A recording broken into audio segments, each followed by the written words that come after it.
पीने के पानी में आप कैल्शियम मिला सकते हैं, इलेक्ट्रॉल पाउडर मिला सकते हैं, इलेक्ट्रोलाइफ मिला सकते हैं, कूल केम मिला सकते हैं, इलेक्ट्रोबेस्ट मिला सकते हैं, इंटालाइट ओरल पाउडर मिला सकते हैं।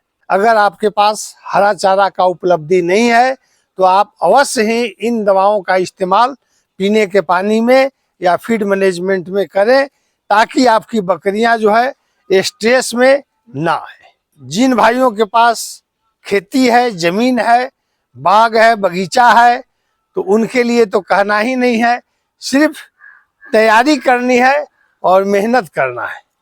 हरा चारा पहले लगा ले, ताकि 1 महीने के बाद आपको हरा चारा लगभग एक छूटेगा तो दूसरा तैयार हो जाएगा।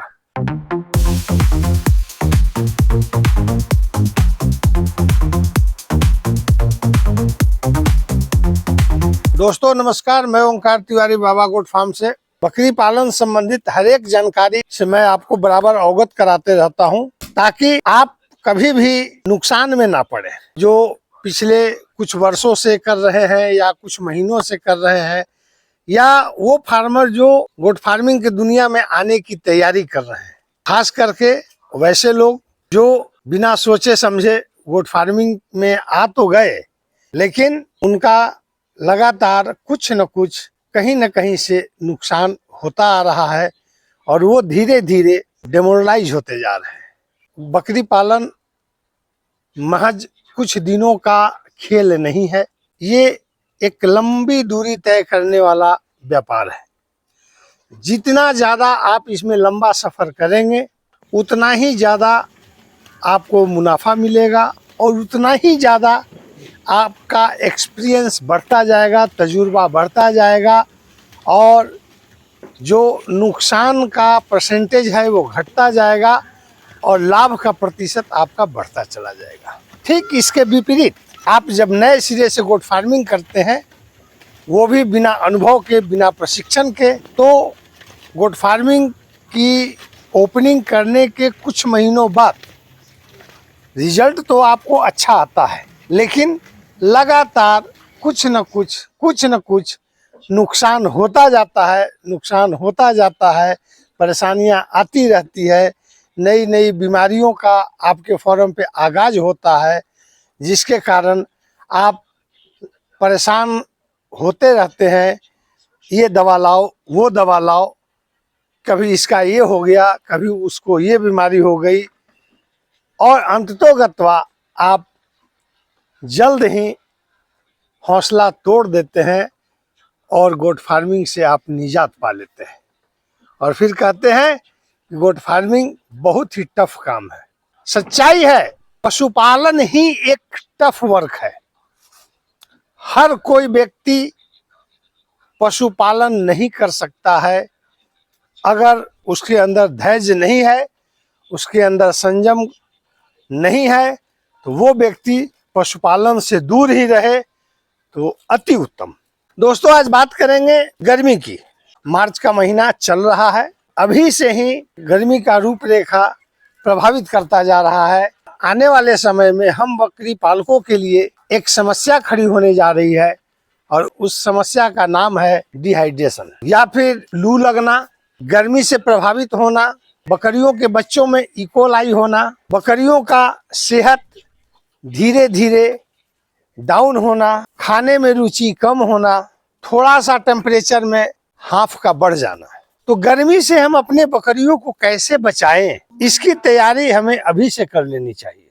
कहते हैं अब पछताए होत क्या जब चिड़िया चुग गई खेत। बकरियों का समस्या हमारे सामने खड़ा हो ही जाएगा, तो फिर उपचार में खर्च करने से फायदा ही क्या है कि उपचार में भी खर्च होगा आपका, उसके बाद जो बॉडी लॉस होगा उसे मेंटेन करने में भी आपका खर्च होगा।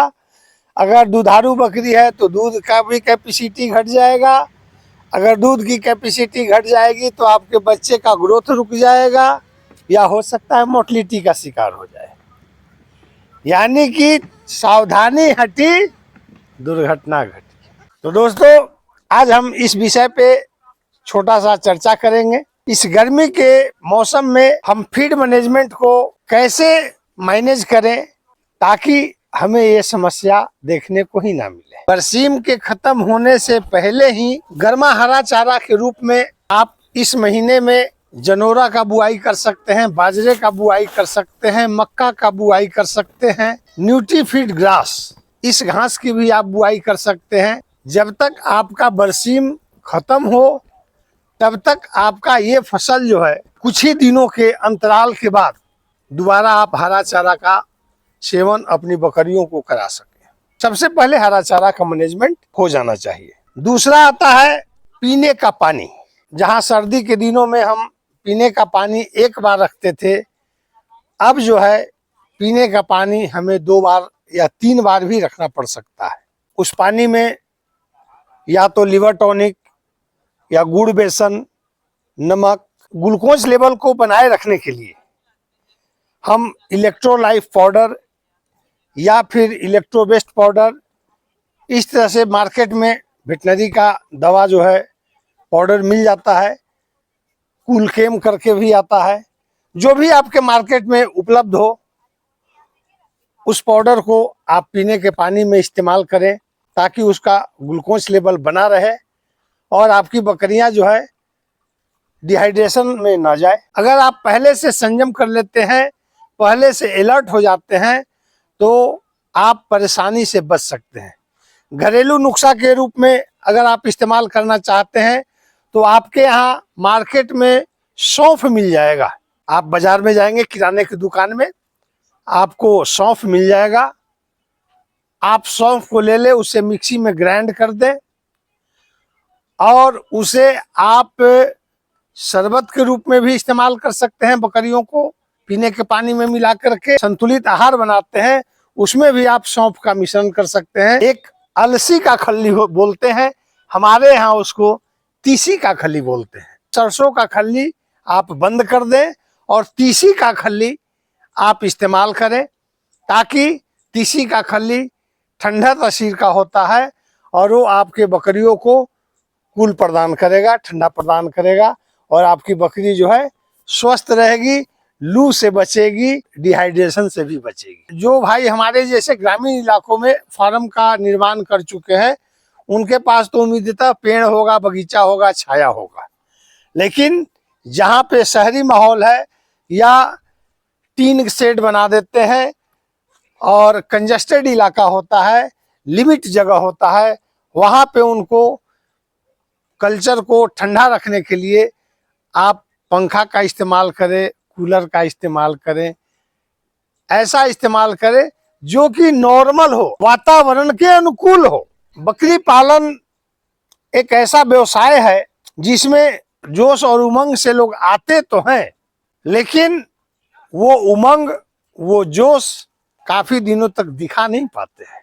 बकरी पालन एक ऐसा व्यवसाय है जो कि सीमित समय के लिए नहीं है, ये असीमित समय के लिए है। गर्मी के आने से पहले आपको इनका फीड मैनेजमेंट में जो बदली होने वाला है वो जानकारी मैं आप तक पहुंचाने का प्रयास किया हूं। बकरी पालक जो हैं, सर्दी और बरसात अगर वो काट लेते हैं तो अपने आप को महारत हासिल किया हुआ समझते हैं कि हमने तो सर्दी और बरसात दोनों काट लिया। लेकिन ये गर्मी भी किसी से कम नहीं है। ऊपर वाले ने जो मौसम बनाया है, सर्दी, गर्मी और बरसात, ये तीनों एक दूसरे के पूरक हैं। गर्मी नहीं होगा तो बरसात नहीं आएगा, बरसात नहीं होगी तो सर्दी नहीं आएगी। तो ये प्राकृतिक का जो चक्र है, इस चक्र को आप बराबर समझे, ना कि 2 को हैवी और 1 को कमजोर समझे। हम किसी से कम नहीं। तो फिर मिलते हैं दोस्त किसी नई जानकारी के साथ। तब तक के लिए जय हिंद, जय भारत।